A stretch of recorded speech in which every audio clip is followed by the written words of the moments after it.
با من همراه شو تا یک کتلت مرغ و گوشت قرمز متفاوت با هم درست کنیم. مطمئنم از خوردنش سیر نمیشی.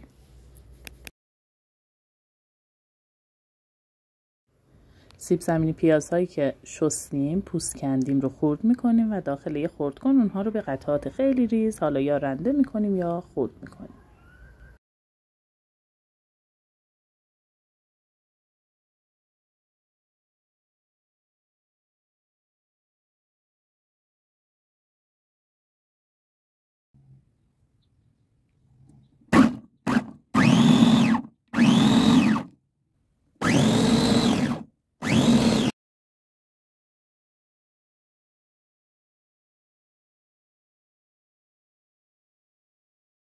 مواد رو توی آبکش میریزیم تا آب اضافیش کشیده بشه که بعداً کتلتمون خمیر نشه. نمک، فلفل، کمی پودر نعنای خشک، زردچوبه، سماق، آویشن و نون باگتی که از قبل خیسونده بودم و آبشو گرفتم. اینم یه دونه تخم مرغ برای انسجام بیشتر مواد. همه مواد رو با هم مخلوط میکنیم، خوب هم میزنیم تا مواد به خورده هم برن. مواد رو 2 قسمتش میکنیم. به یکیش گوشت چرخ کرده مرغ و به یکی دیگه گوشت قرمز اضافه میکنیم. خوب مخلوطشون میکنیم، یه نیم ساعت بهشون وقت میدیم به خورده هم برن و بعد سرخشون میکنیم.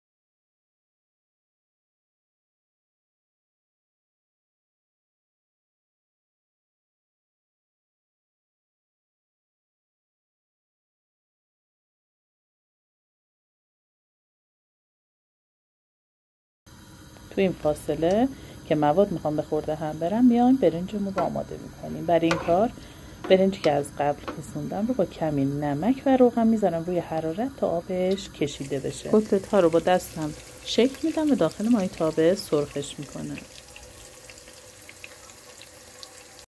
بخشی از مواد کف مایتابه خوابوندم، شیارهایی رو ایجاد کردم، یک کوچولو آب و یک مقدار خیلی خیلی کم روغن بهش اضافه کردم. در ماهیتابه رو گذاشتم تا بخار پز بشه، برای کسایی که نمیخوان سرخ بشه، کالریش زیاد نباشه و رژیمی باشه.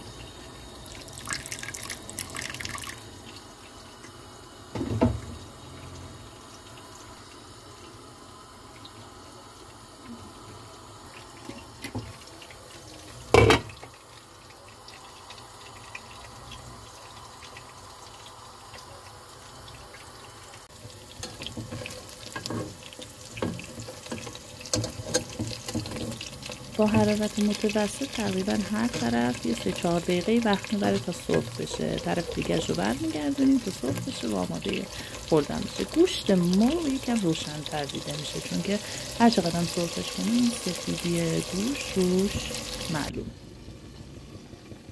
آب برنجمون هم کم شده، رسیده به مرحله‌ای که باید درشو بذاریم تا با بخار خودش بپزه و آماده میل کردن بشه.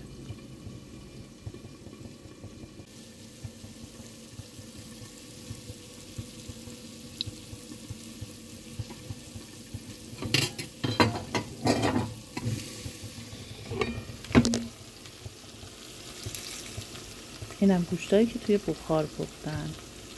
جلز و ولزش رو میتونید ببینید چون خود گوشت کمی چربی داره و اون رو پس داده.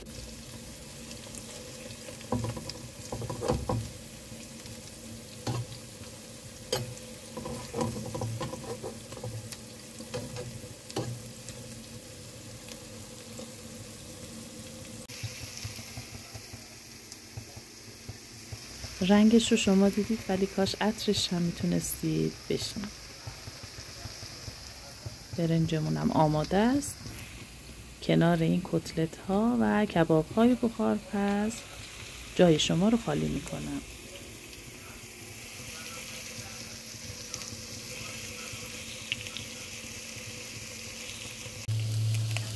من برای اینکه گوشت قرمزم بپزه به این کم آب اضافه کرده بودم که اگر اضافه نکنید انقدر تیکه تیکه نمیشه، راحت تر جدا میشه ازش.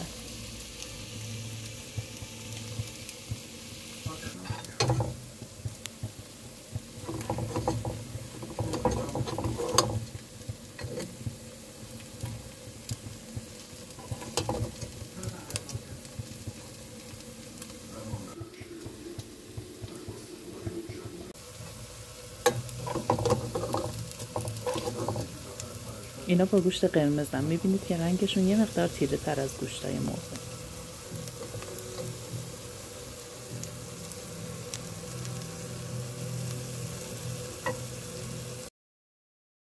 گوجه ها هم کنارش بس سرخ کنیم. این غذای خوشمزه همراه با فلفل سبز و پیاز و یک سالاد ساده بسیار بسیار دلچسب و خوشمزه است. بخورید، امتحانش کنید و نظرتون رو هم به من بگید.